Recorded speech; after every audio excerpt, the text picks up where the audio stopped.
মাত্র ২.৫ বছরের শিশু মুক্তিযুদ্ধে অংশ নিয়েছেন, ভারতে গিয়ে প্রশিক্ষণও নিয়েছেন। অবিশ্বাস্য হলেও সত্যি, এমন শিশু মুক্তিযোদ্ধা সেজে ৪১ বছর বয়সে হয়েছেন সাব রেজিস্ট্রার। ৭১ অনুসন্ধান বলছে, জালিয়াতি করে মুজিবনগর সরকারের কর্মচারীর নামে বেশ কয়েকজন শিশু মুক্তিযোদ্ধা সহ ১৯০ জন বাগিয়েছেন সাব রেজিস্ট্রারের মতো গুরুত্বপূর্ণ চাকরি। জালিয়াতির প্রমাণ পাওয়ার পরও তাদের কারো চাকরি যায়নি। অনেকেই অবসরে গিয়েছেন, গড়েছেন সম্পদের পাহাড়। আহসান হাবিব টিটুর ছবিতে সবুজ মাহদের ধারাবাহিক অনুসন্ধানী প্রতিবেদনের প্রথম পর্ব আজ। এই শিশুটির নাম জুনাইদ ইসলাম, বয়স মাত্র ৩ বছর। হাতিরঝিলের ফুটপাতে খেলছে আপন মনে। অপরিচিত কাউকে দেখলেই ছুটে আসে মায়ের কাছে।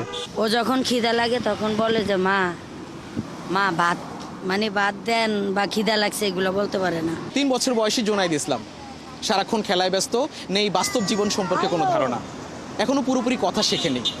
কিন্তু আমাদের কাছে জুনাইদের চেয়েও ছোট আরও এক শিশুর খবর আছে, যে নাকি ১৯৭১ সালে ২ বছর ১০ মাস বয়সে মুক্তিযুদ্ধে পলিটিক্যাল মোটিভেটর বা রাজনৈতিক প্রেরণাদায়ক হিসেবে কাজ করেছেন।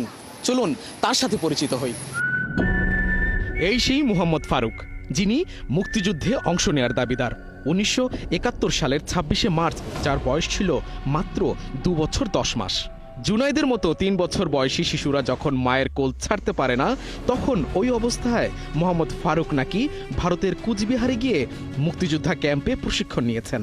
পলিটিক্যাল মোটিভেটর বা রাজনৈতিক উৎসাহদাতা হিসেবে মুজিবনগর সরকারের কর্মচারীর সনদ বাগিয়েছেন, যার প্রতিদান স্বরূপ মুজিবনগর সরকারের কর্মচারী কোটায় ২০০৯ সালে নিজের ৪১ বছর বয়সে সাব রেজিস্ট্রারের মতো লোভনীয় চাকরি পেয়েছেন সেই শিশু মুক্তিযোদ্ধা ফারুক।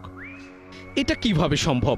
কিভাবে ২ বছর ১০ মাস বয়সী শিশু মুক্তিযুদ্ধে পলিটিক্যাল মোটিভেশন দিতে পারে?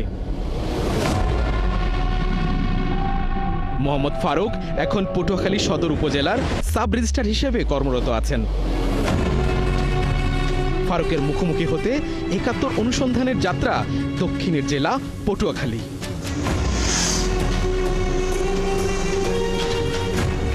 ১৮ আগস্ট ২০২৫, পটুয়াখালী সাব রেজিস্ট্রারের কার্যালয়ে হাজির ৭১ অনুসন্ধান।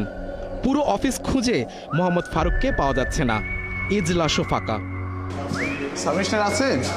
জেলা রেজিস্ট্রার কামাল হোসেন খান জানালেন, তিনি পুরনো ভবনে আছেন। আমরাও ছুটলাম পুরনো ভবনের দিকে, সেই ২ বছর ১০ মাস বয়সে ভারতের কুচবিহারে গিয়ে মুক্তিযুদ্ধে অংশ নেওয়া মোহাম্মদ ফারুকের খোঁজে। একটু কথা বলে যাই। আপনার ওই এখানে বসার জায়গা আছে তো, একটু কথা বলে যাই। হ্যাঁ, আসেন আসেন আসেন। আপনি কি হিসাবে কাজ করেছেন? এগুলো আপনারা ওই দিন সাহায্য সহযোগিতা বিভিন্ন সিটি আদান প্রদান করছি আমরা।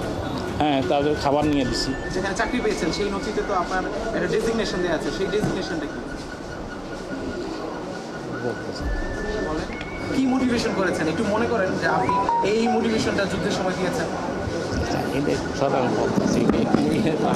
আপনি বলেন, সমস্যা নেই, এটা শোনানোর দরকার নেই, এটা সামনেই বলেন। আমরা সামনে বলতে এসেছি আমাদের। মুক্তিযুদ্ধে মুজিবনগর সরকারের কর্মচারী হিসেবে তিনি কি দায়িত্ব পালন করেছেন, কোথায় কাজ করেছেন, কার অধীনে কাজ করেছেন, এসব প্রশ্নের উত্তর তো দূরে থাক, অনেকটা হতবিহ্বল হয়ে পড়েন সাব রেজিস্ট্রার ফারুক। আচ্ছা, আমি আমার কথা শেষ হলে প্রশ্ন শেষ হলে আর 2 মিনিট সময় নিব। কোনো প্রশ্নের উত্তর না দিয়ে কেটে পড়লেন শিশু মুক্তিযোদ্ধার দাবিদার আজকের সাব রেজিস্ট্রার ফারুক। ফারুক সাহেব শোনেন, আমাদের কাছে সবগুলো তথ্যই আছে। বলেন তো কি এত মানুষের সামনে নিজের কাছে ইয়া লাগে না, লজ্জা লাগে না? কেন লজ্জা পাবেন কেন বলেন তো? কেন তিনি লজ্জিত হবেন? মুক্তিযুদ্ধের যে অবদানের স্বীকৃতিস্বরূপ তিনি সাব রেজিস্ট্রার হলেন, সেই বিষয়ে জানতে চাইলে তিনি লজ্জিত হবেন কেন? তবে কি তিনি মুক্তিযোদ্ধার ভুয়া পরিচয় ব্যবহার করে সুবিধা নিয়েছেন? হাঁটতে হাঁটতে সাব রেজিস্ট্রার আমাদের নিয়ে গেলেন নতুন অফিস ভবনে, বসালেন নিজের কক্ষে। ২ বছর ১০ মাস বয়সে মোহাম্মদ ফারুকের ভারতের কুচবিহারে গিয়ে মুক্তিযুদ্ধে অংশ নিয়ে সনদটি পুরোপুরি জাল। ২০১০ সালে সরকারি তদন্ত প্রতিবেদনে উঠে আসে কিভাবে মোহাম্মদ ফারুক সহ ১৯০ জন মুজিবনগর সরকারের কর্মচারী সেজে জালিয়াতি করে হয়েছেন সাব রেজিস্ট্রার। টাকার বিনিময়ে মুজিবনগর সরকারের তালিকাভুক্ত হওয়ার প্রমাণও মিলেছে তাদের বিরুদ্ধে। কথায় কথায় বলে ফেললেন সাব রেজিস্ট্রারে চাকরি করে কেমন টাকা কামিয়েছেন দুহাতে। আপনার আমরা তথ্য সব জানেন, এসে আপনি আইসেন, আমরা তো আসলে অসহায়। দলিল লেখকের নেতাই নাকি ঘুষের বেশিরভাগ টাকা খেয়ে ফেলতো, তার ভাগে পড়তো কম। লালন মানুষ বেতাল খারাপ, এর ওই দলিল লেখক কে তো পলেই গেছিল, তো কইলে বিশ্বাস করবেন না, না আমি আপনার কমু কিনা। কার মাধ্যমে এই পদে চাকরি বাগিয়েছেন সেটাও জানতে চাই। আপনি তার 2 বছর বয়সে আপনি কি কাম করছেন? দেখুন, সমস্ত মন্ত্রণালয়ে লিস্টটাকে আমাদের আইতে বলবো। লিস্টের ভিতরে ঢুকছে কি? আপনি মজিদনগর সরকারের কর্মচারী হিসেবে ঢুকলেন কি? আপনি তো কর্মচারী না। কিভাবে গেছে? কার মাধ্যমে গেছে? কে গেছিল? এই মাধ্যমের লোক না, যারা কাজ করছে মামলা করে দিল লোক নাই তো মারা গেছে। এই ছিল আমি বলেছে আমার সাথে না, আমরা তো এইসব বই সব সাক্ষী কিন্তু উত্তরবঙ্গের মানুষই বেশি হয়েছে না, আপনি জানেন আমাকে বরিশালে কিন্তু লোক কম। আপনি কোন ক্যাম্পে ছিলেন?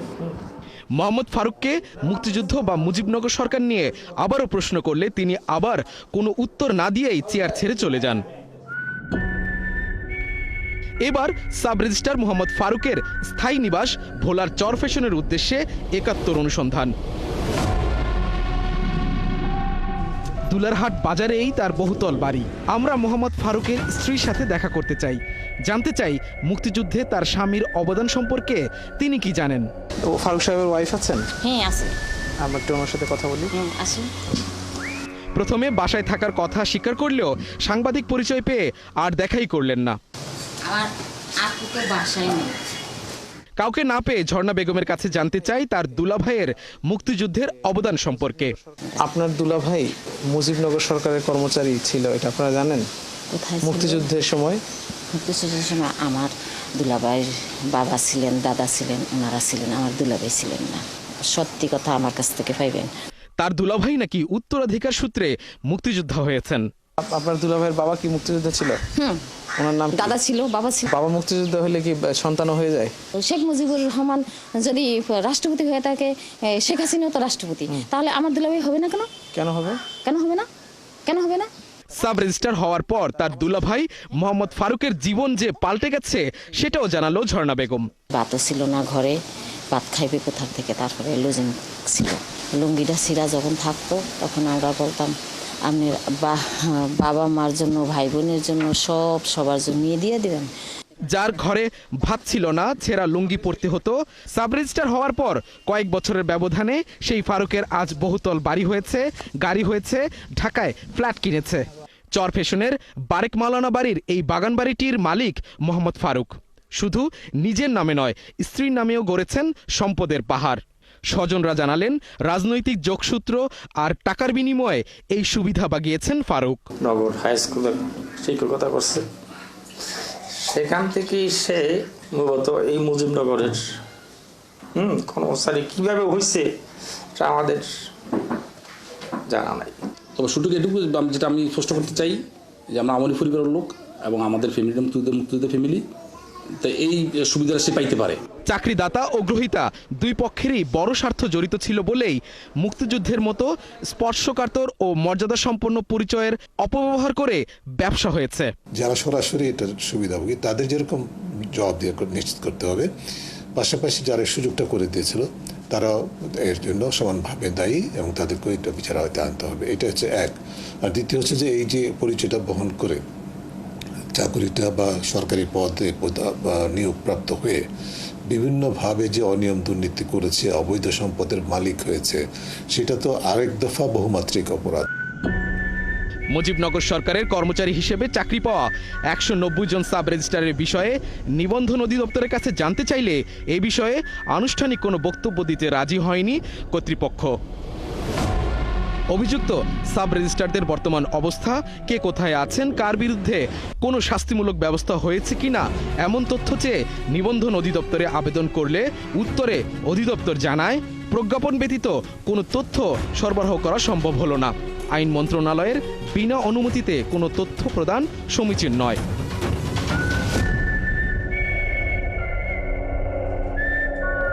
সব কথা নিজের কাছে ইয়া লাগে না, লজ্জা লাগে না। কেন লজ্জা পাবেন কেন বলেন তো?